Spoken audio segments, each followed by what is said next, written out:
आज हम इस वीडियो में फंगल इन्फेक्शन के बारे में बात करने वाले हैं।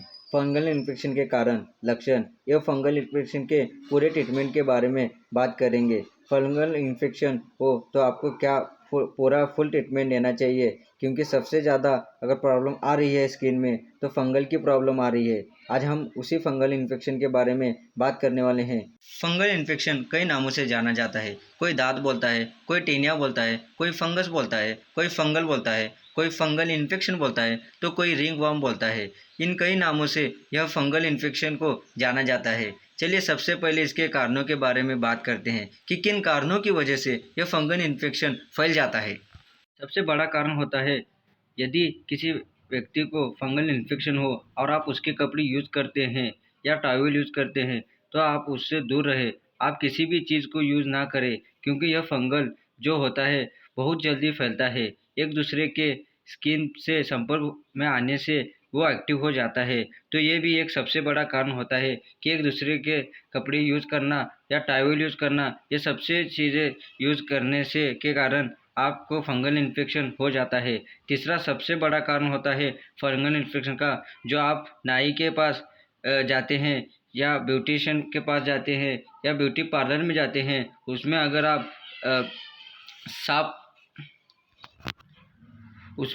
साफ टॉवल का यूज़ करवाए, जो इंस्ट्रूमेंट है जो दाढ़ी बनाने या शेविंग करने की या फिर ब्यूटी पार्लर में यूज़ करने के, तो उनको डेटॉल में साफ़ करवाए। उसके बाद भी ये आप यूज़ करें, और जो टॉवल होती है वो भी साफ़ होनी चाहिए ताकि आपको फंगल इन्फेक्शन से बचाया जा सके। तो इसी तरह से आप बच सकते हैं। और भी कई कारण होते हैं फंगल इन्फेक्शन के, लेकिन यदि आप फंगल से बचना चाहते हैं तो ये सबसे मेन कारण होते हैं।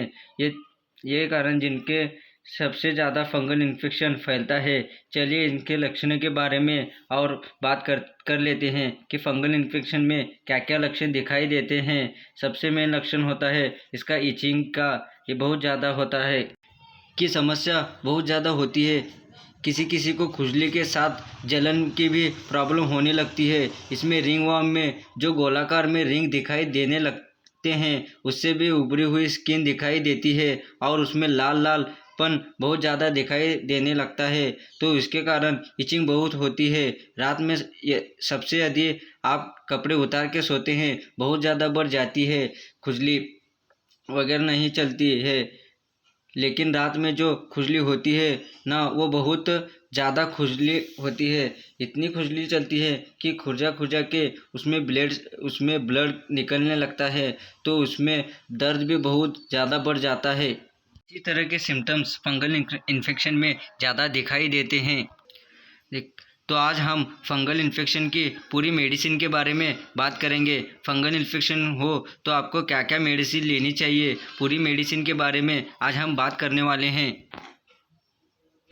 ये मेरे पास में फंगीफोर्स इंट्रा 100 mg की कैप्सूल है। इसके अंदर इंट्राकोनाज़ोल कंटेंट होता है। और सेकंड नंबर पे है एट्रैक्स 25 mg। इसके अंदर हाइड्रोक्सिल हाइड्रोक्लोराइड होता है। और तीसरी मेडिसिन है ओमनाकॉल्टिन 10 mg। इस टैबलेट के अंदर प्रेडिनासोल 10 mg कंटेन होता है। और चौथे नंबर पर है लुलिट्रेक क्रीम। आप केवल इसी क्रीम को लगाकर भी आप इस फंगल इन्फेक्शन को ख़त्म कर सकते हैं। लेकिन यदि आपको जड़ से ख़त्म करना है, परमानेंटली ख़त्म करना है, तो ये पूरी ट्रीटमेंट डोज लेना पड़ेगा, क्योंकि पूरा डोज लेने के बाद में ही आप इस फंगल को परमानेंटली ख़त्म कर देंगे।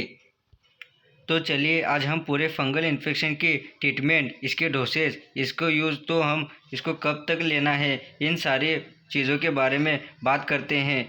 तो ये मेरे हाथ में फंगीफोर्स इंट्रा 100 यानी कि जिसमें इंट्राकोनाज़ोल 100 mg रहता है।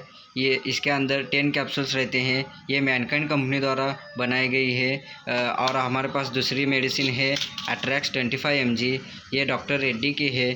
और तीसरी है ओमनिकॉल 10 mg, ये मैक्लर्स द्वारा बनाई गई है। और हमारे पास ऑइंटमेंट है जिसका नाम लुलिटेक है, जिसके अंदर लुलिकोनाज़ोल कंटेंट है। ये सिप्ला कंपनी की है।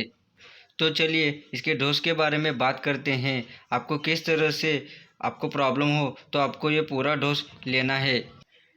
इसका डोज बीडी होता है। मैं आपको यहाँ बता दूँ, बीडी डोज का मतलब होता है कि दिन में 2 बार लेना। यदि आपको ये दिन में 2 बार लेने में, ये मतलब सुबह शाम लेने में प्रॉब्लम हो रही है तो आपको ये 200 mg में भी मिल जाएगा। ये आप मार्केट से ले सकते हैं, लेकिन ये सिर्फ शाम में लेनी होगी आपको। इसके साथ साथ आपको अट्रैक्स 25 भी लेनी है। ये 25 mg है, इसलिए ये आपको सिर्फ रात में लेनी है। अगर आप 10 mg ले रहे हैं तो सुबह शाम ले सकते हैं, लेकिन मेरे नॉलेज के हिसाब से आप अगर शाम में लेंगे तो ही बेटर रहेगा, क्योंकि इससे थोड़ी बहुत नींद भी आ सकती है। उसके बाद आपको ओमनाकॉल्टिल 10 mg भी लेना है। इसका डोज भी बीडी है, यानी आपको सुबह शाम लेनी है। लेकिन एक बात मैं बता दूं, ये एक स्टेरॉयड है, इसको कम से कम लेना है। केवल आपको ज़्यादा इचिंग हो, ज़्यादा खुजली हो, ज़्यादा प्रॉब्लम कर रही है, ज़्यादा जलन की प्रॉब्लम हो रही है, आपको रेडनेस ज़्यादा बढ़ रही है और ज़्यादा समस्या का सामना करना पड़ रहा है, तभी आप इस स्टेरॉयड का यूज़ करें। ये आपको सिर्फ 5 दिन के लिए यूज़ करना है। और जैसे आपको मतलब रिलीफ मिलने लगे, आपको अच्छा लगने लगे, आपकी खुजली ख़त्म हो जाए, प्रॉब्लम ख़त्म हो जाए, रेडनेस कम हो जाए, तो इस टैबलेट को बंद कर दे। केवल 5 दिन ही इस टैबलेट को लेना है। ये टैबलेट को आप आपके साइड में रख देते हैं। इसका जो मेन रोल है वो अट्रैक्स 25 और इंट्राकॉनोजल का है।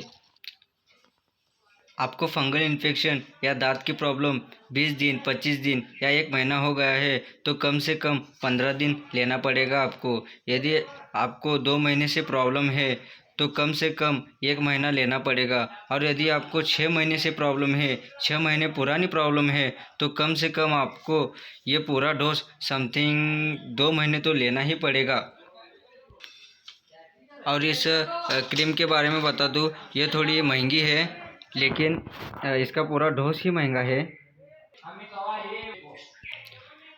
लेकिन आपको ये फंगल इन्फेक्शन या ये रिंगवॉर्म की प्रॉब्लम है तो ये सारी प्रॉब्लम आपको दूर हो जाएगी। तो ये इसको क्रीम को सुबह शाम लगाना है, आपको ये ज़्यादा नहीं लगाना है,